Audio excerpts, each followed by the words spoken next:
Shalom Bapak Ibu yang dikasihi Tuhan, selamat malam.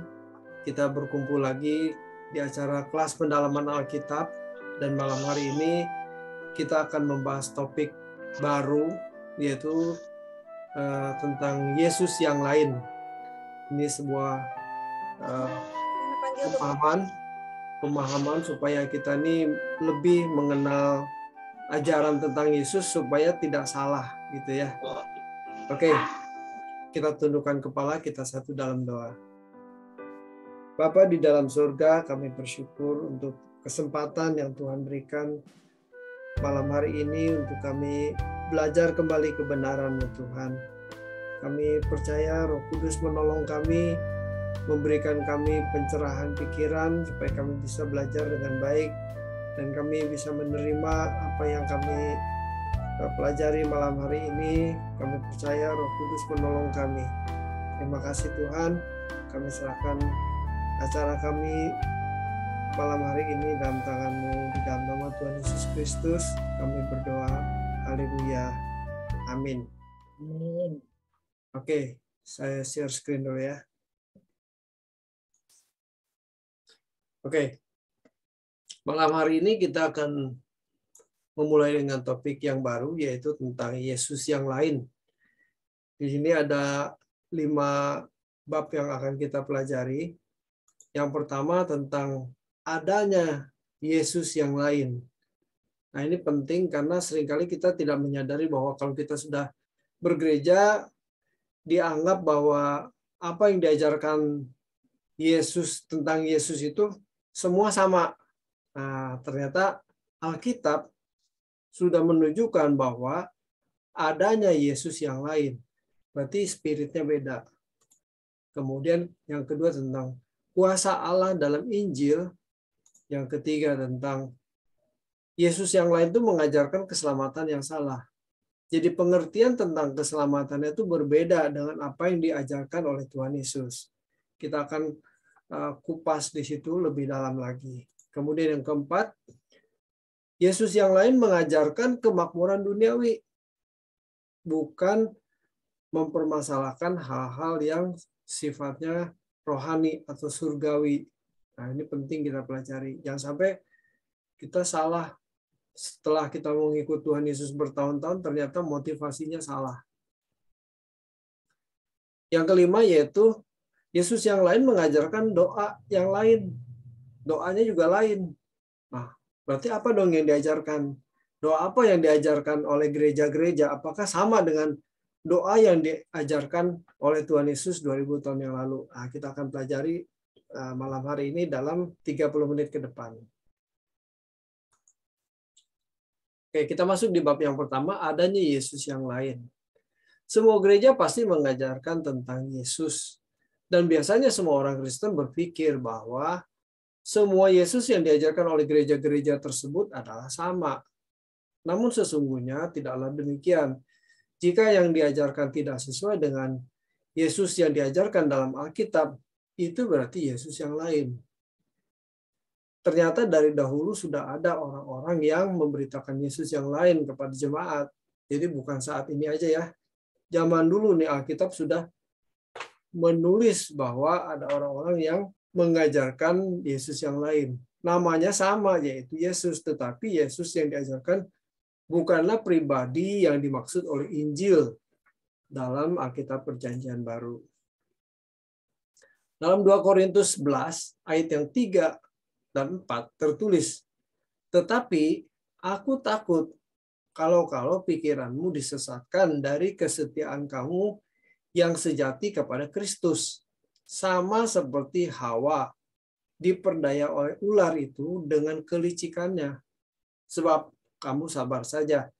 Jika ada seorang datang memberitakan Yesus yang lain daripada yang telah kami beritakan," Yesus yang lain ya, sudah disebutkan tuh Yesus yang lain, "atau memberikan kepada kamu roh yang lain." Ini juga ada roh yang lain. Roh di sini berbicara soal spirit, gairah. Gairahnya lain, tidak seperti gairah yang diajarkan oleh Tuhan Yesus. Roh yang lain daripada yang telah kamu terima. Atau, ini dia yang ketiga, Injil yang lain daripada yang telah kamu terima. frasa Yesus yang lain dalam teks aslinya adalah Alon Yesun. Ya, Yesun. Alon Yesun. Kata alon berasal dari kata alos, artinya berbeda, tetapi masih sejenis. Nah, beda tapi masih sejenis. Kata yang sejajar dengan kata alos adalah heteros. Heteros artinya yang lain, dengan keberadaan berbeda jenis dan bentuknya. Oke, mungkin saya jelaskan begini ya. Alos dan heteros itu bedanya begini. Alos itu berbeda tetapi satu jenis. Misalnya gini, bawang merah dan bawang putih itu beda ya, tapi satu jenis, sama-sama bawang gitu ya. Itu disebut alos. Bawang merah dengan bawang putih itu beda, tetapi satu jenis, alos dia. Tetapi kalau bawang merah dengan kentang, itu udah heteros. Sudah berbeda, jenisnya juga beda gitu ya. Jadi bisa nangkep ya. Alos dan heteros itu artinya sama-sama berbeda. Makanya kalau dalam kitab bahasa Indonesia itu diterjemahkan berbeda tetapi tidak dijelaskan itu satu jenis atau beda jenis gitu ya. Tapi dalam bahasa Yunani bisa lebih jelas gitu. Alos dan heteros. Penggunaan kata alos di sini hendak menunjukkan bahwa Yesus yang lain bukanlah Yesus yang diperkenalkan oleh agama-agama lain ya. Jadi bukan diajarkan oleh agama lain, bukan, melainkan Yesus yang dibaca dalam Alkitab dan diperkenalkan seakan-akan sejenis atau sama bentuknya, padahal sebenarnya beda. Ya, jadi yang diajarkan Yesus yang ada di dalam Alkitab, tetapi seakan-akan sama, tapi beda, spiritnya beda, gitu ya. Makanya digunakan kata alos, bukan kata heteros. Nah, hal ini sama dengan barang palsu yang seakan-akan sejenis dan sangat mirip dengan barang asli, padahal sebenarnya palsu. Ya kalau barang palsu misalnya jam lah, jam mahal ya, merek Rolex gitu ya. Rolex asli dengan Rolex buatan Cina gitu, wah kalau nggak pernah beli jam Rolex mungkin tidak bisa membedakan gitu. Saya mungkin kalau dikasih lihat nggak bisa bedain juga tuh, karena saya nggak pernah beli itu dan nggak pernah lihat, apalagi megang jam merek Rolex itu. Nah, kata alos mengindikasikan kemiripan antara Yesus yang lain dengan Yesus yang asli. Ya, nangkep ya. Namun semirip apapun, Yesus yang lain itu tetaplah palsu. Yesus yang lain bisa merupakan rangkuman dari berbagai doktrin yang dibangun sejak ratusan tahun.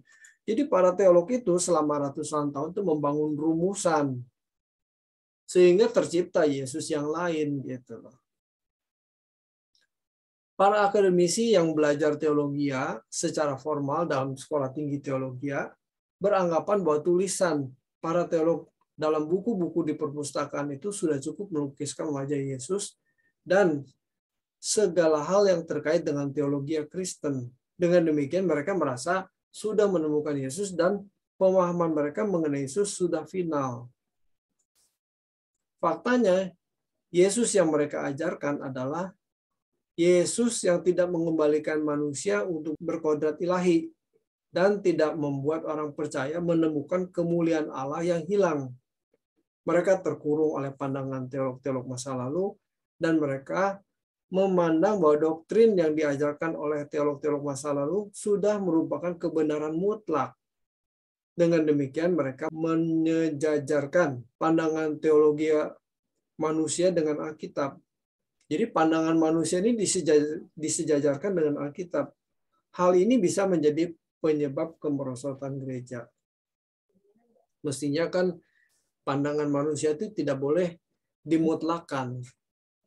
Alkitab yang mutlak, jadi tidak bisa disejajarkan begitu.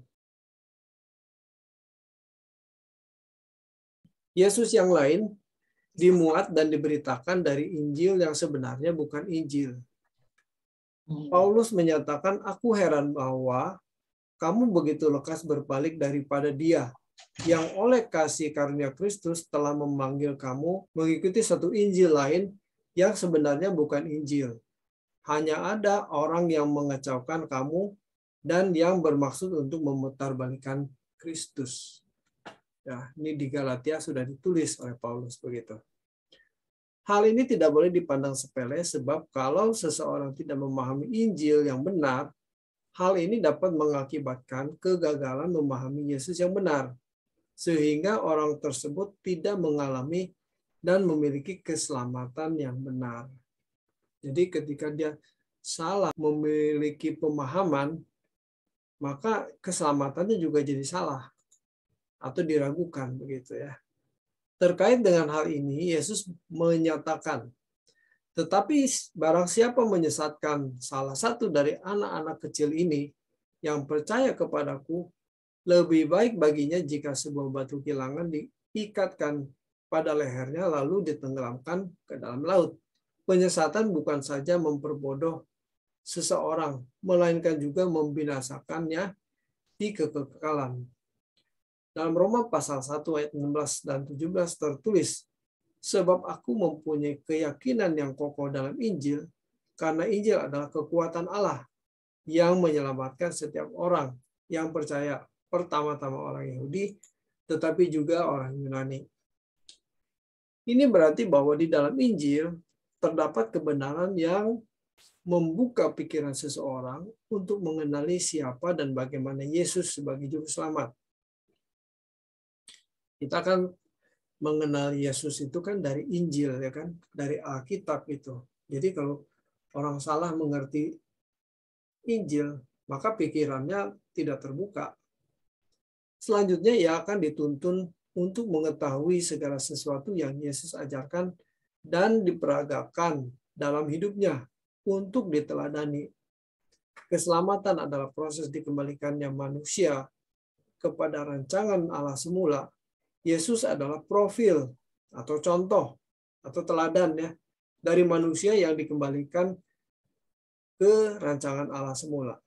Jadi kalau kita mau mengikut Tuhan Yesus, itu adalah proses dikembalikan ke rancangan semula. Tuhan Yesus adalah jalannya, contohnya.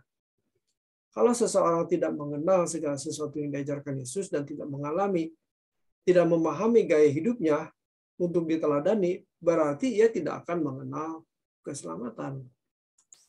Ya, karena keselamatan itu kan dikembalikan ke rancangan semula. Nah, Yesus itu adalah contohnya.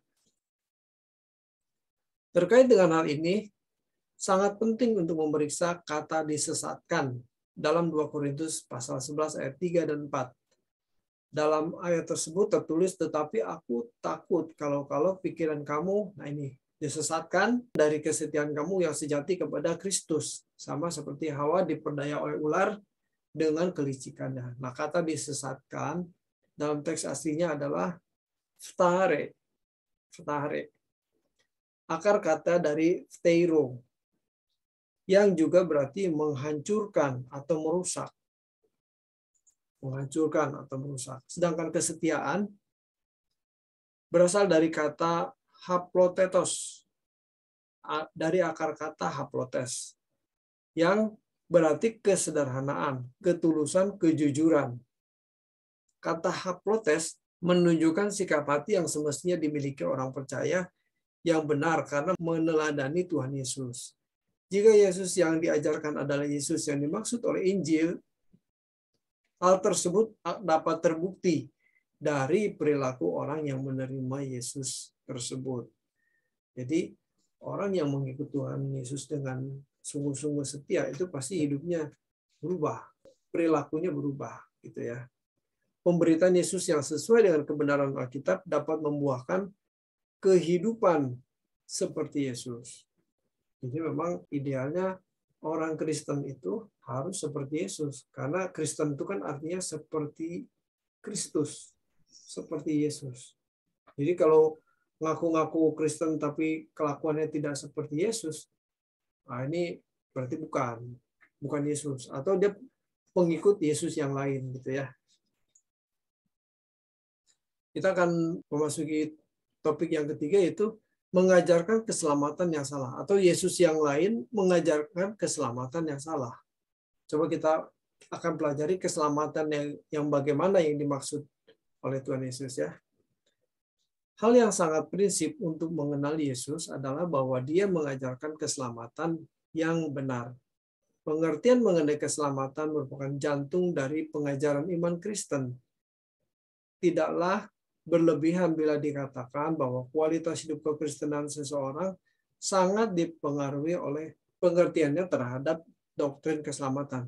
Jadi maksudnya gini ya, ketika seseorang memiliki pengertian tentang keselamatan itu salah, maka pengajaran-pengajaran yang lain itu juga jadi salah. Tentang iman, tentang kasih, tentang hal-hal lain.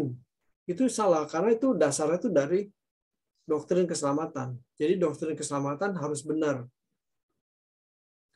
Yesus menunjukkan bahwa keselamatan bukan hanya terhindar dari neraka dan diperkenan masuk surga.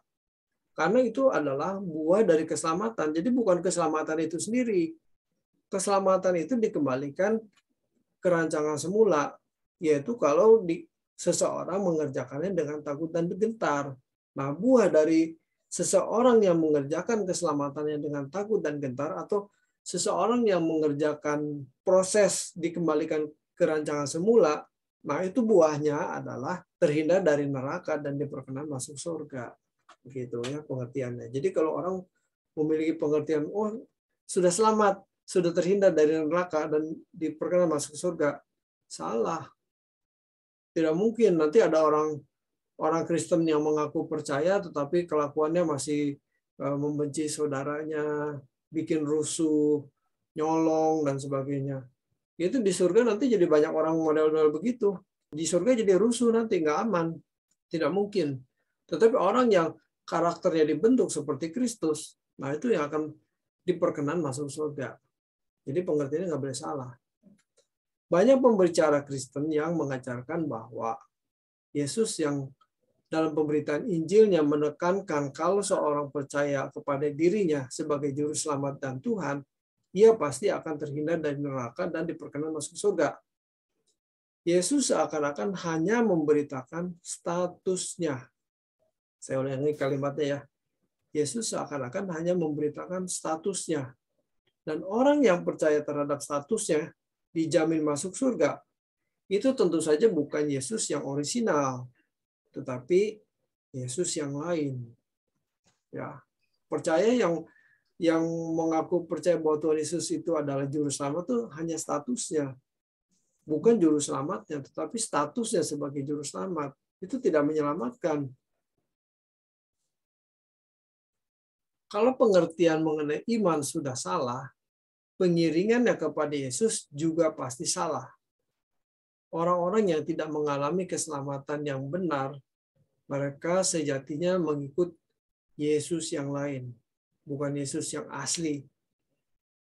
Tuhan Yesus mengajarkan bahwa keselamatan adalah proses dikembalikannya manusia kepada rancangan yang semula atau tujuan awal manusia diciptakan. Rancangan semula Allah adalah menciptakan manusia yang memiliki keserupaan dengan dirinya. Ini berarti fokus keselamatan haruslah bagaimana menjadi manusia seperti yang dikehendaki oleh Allah. Tujuannya itu, jadi kekristenan itu goalnya itu menjadi manusia seperti yang dikehendaki Allah, seperti yang dirancangkan Allah semula begitu ya.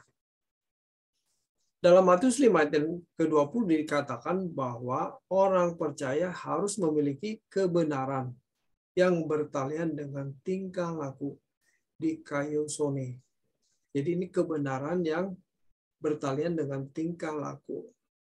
Jika hidup keagamanmu tidak lebih baik dari ahli Taurat dan orang Farisi, nah itu ya, itu digunakan kata dikaiosune. Kesempurnaan dalam Matius 5 ayat yang ke-48 menunjuk kepada kualitas moral seperti yang dimiliki oleh Bapa. Allah berfirman agar umat pilihan menjadi kudus seperti Dia kudus. 1 Petrus 1 ayat yang ke-16. Hal ini sama dengan mengambil bagian dalam kekudusan Ibrani 12 ayat 10 dan sama dengan menggunakan kodrat ilahi 2 Petrus 1 ayat 3 dan 4. Jadi mengerjakan keselamatan tidak mudah itu. Kalau cuma mengaku percaya terus masuk surga, wah itu pasti Yesus yang lain. Palsu berarti itu. Setiap orang percaya mendapat panggilan untuk mencapai kesempurnaan. Jadi kita dipanggil untuk sempurna. Hendaklah kamu sempurna seperti Bapa di surga adalah sempurna. Untuk itu, perhatian orang percaya tidak boleh terbelah oleh segala sesuatu yang dapat mengganggu pertumbuhan untuk menjadi sempurna seperti Bapa. Paulus menyatakan bahwa orang percaya harus serupa dengan Yesus. Roma 8 ayat yang ke-28 dan 29. Sebab Yesus adalah model manusia yang dikehendaki Allah. Yesus yang lain mengajarkan bahwa yang penting seorang percaya kepada statusnya sebagai Tuhan dan Juru Selamat. Hal itu sudah dianggap cukup untuk menyelamatkan diri orang tersebut. Jadi standarnya diturunkan ya. Harusnya itu kan menjadi seperti Tuhan Yesus. Karena Tuhan Yesus ada modelnya. Tapi ini diganti atau derajatnya diturunkan. Yaitu cukup dengan mengaku Tuhan Yesus sebagai Juru Selamat dan Tuhan. Nah, itu cukup sudah menyelamatkan orang tersebut.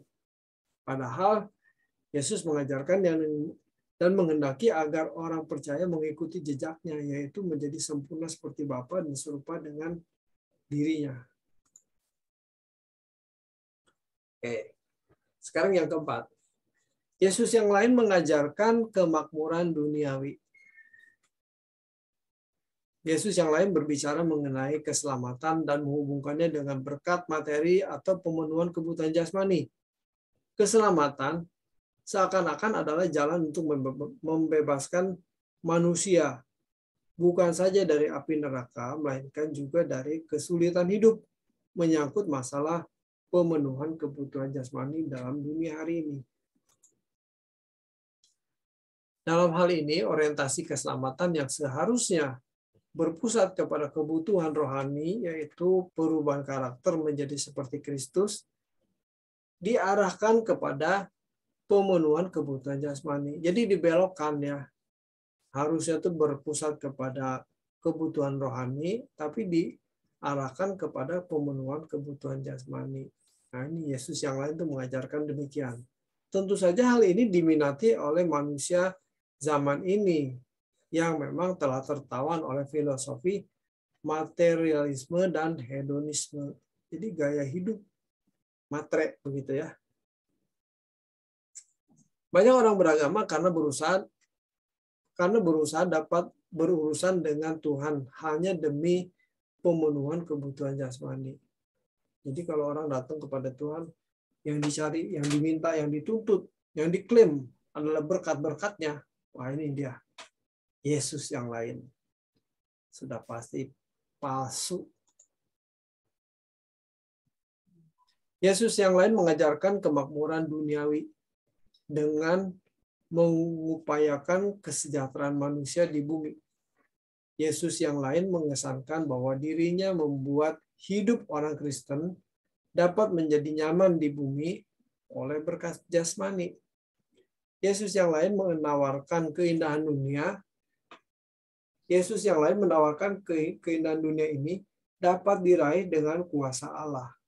Itulah sebabnya mereka yang terinfus ajaran Yesus yang lain yang mengajarkan bahwa kesulitan hidup selalu datangnya dari iblis.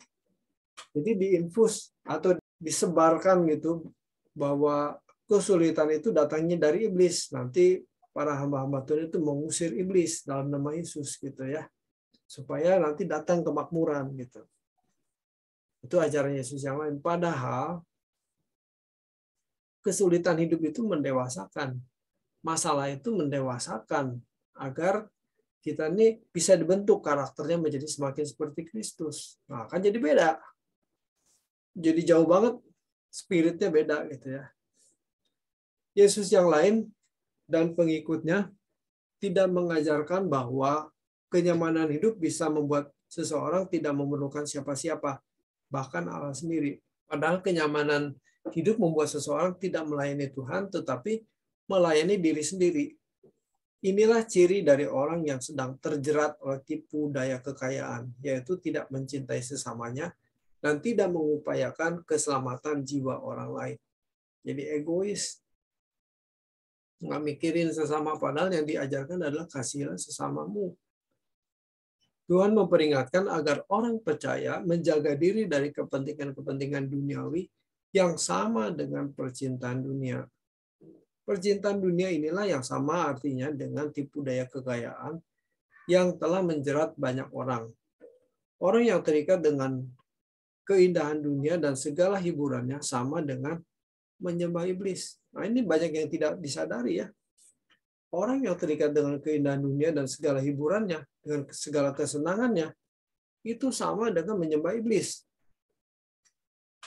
Yesus berkata bahwa di rumah Bapa banyak tempat tinggal, tetapi mereka yang telah mendengar ajaran Yesus yang lain tidak merindukan rumah Bapa sebab mereka telah menjadikan dunia ini sebagai firdausnya. Rumah Bapa tidak menarik karena ada rumah Bapa yang lain, yaitu keindahan dunia. Tapi ironisnya banyak orang, termasuk orang-orang Kristen, itu membangun firdaus di bumi. Rumah makin besar, makin mewah, mobil makin banyak, fasilitas makin lengkap. Sehingga tidak merindukan surga, tidak merindukan rumah Bapa. Nah ini keliru. Ternyata dia mengikuti Yesus yang lain, bukan Yesus yang asli. Tuhan Yesus mengatakan, kumpulkanlah bagimu harta di surga. Karena di mana hartamu berada, di situ juga hatimu berada. Dan tak seorang pun dapat mengabdi kepada dua Tuhan. Yesus yang lain mengajarkan keselamatan yang berorientasi kepada pemenuhan kebutuhan jasmani.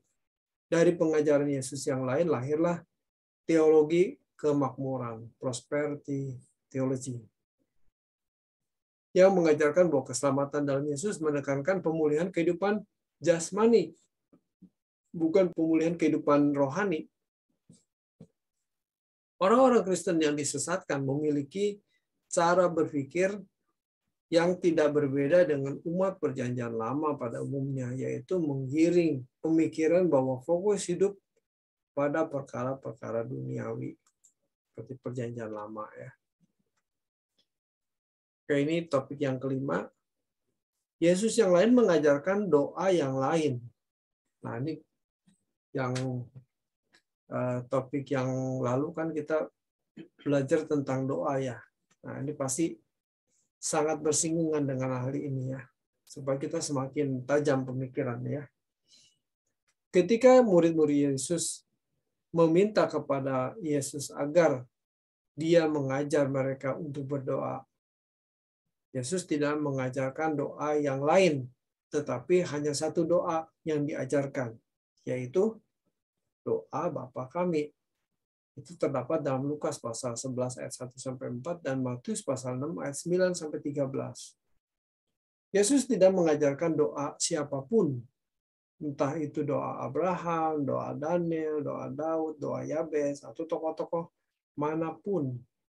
Sementara itu Yesus yang lain mengajarkan doa yang lain, bukan doa Bapa kami yang merupakan standar kehidupan orang percaya, tetapi diganti oleh banyak gereja, yaitu dengan doa Yabes.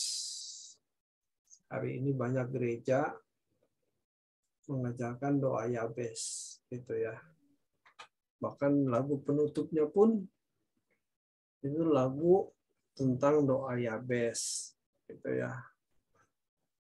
Kalau doa Yabes memang perlu diajarkan untuk dipahami dan dikenakan dalam hidup orang percaya, tentu saja Yesus mengajarkan doa Yabes tersebut. Tetapi faktanya tidak.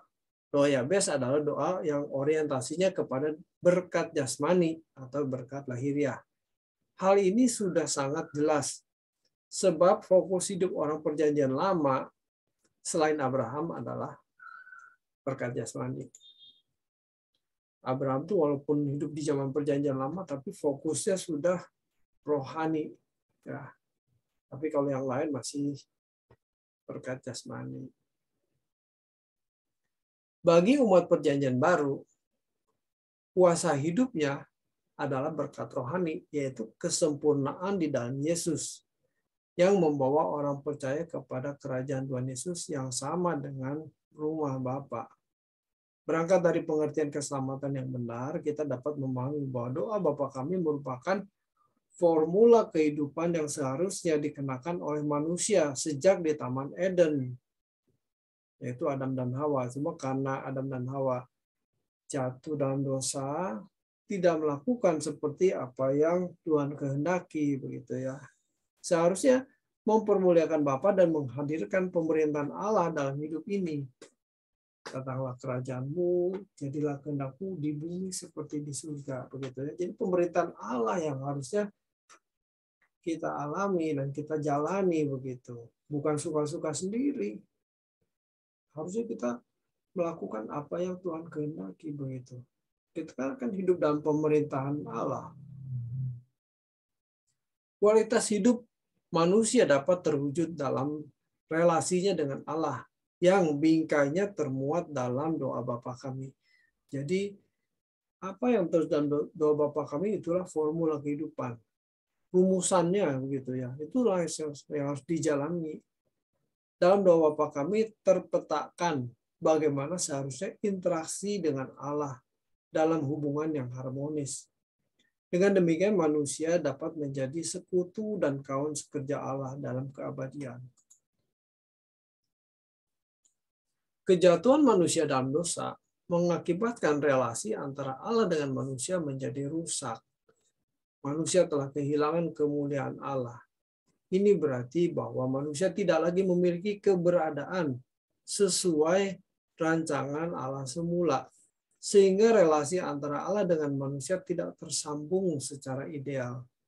Melalui karya keselamatan, Tuhan hendak mengembalikan manusia dalam relasi yang ideal dengan Allah, yaitu seharusnya manusia miliki.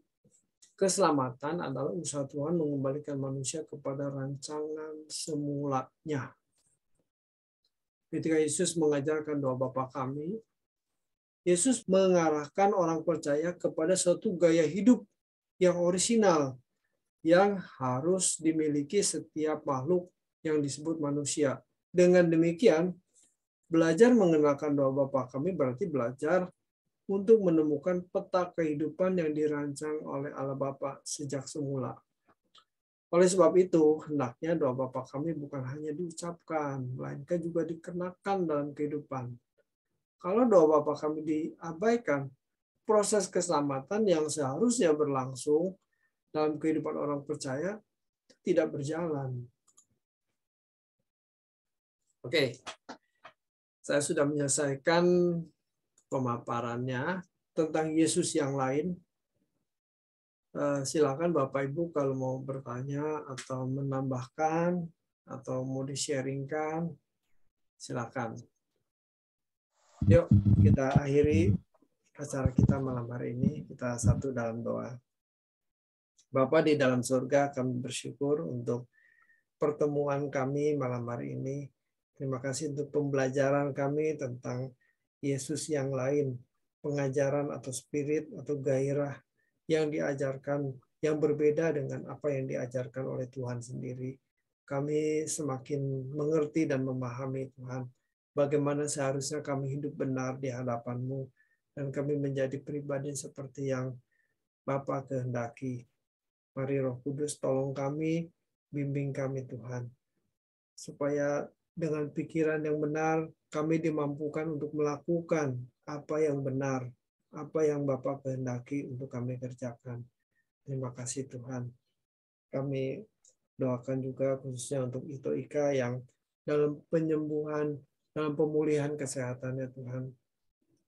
Saraf yang terjepit masih dalam proses pemulihan, kiranya Tuhan tolong, kami serahkan dalam tangan Tuhan.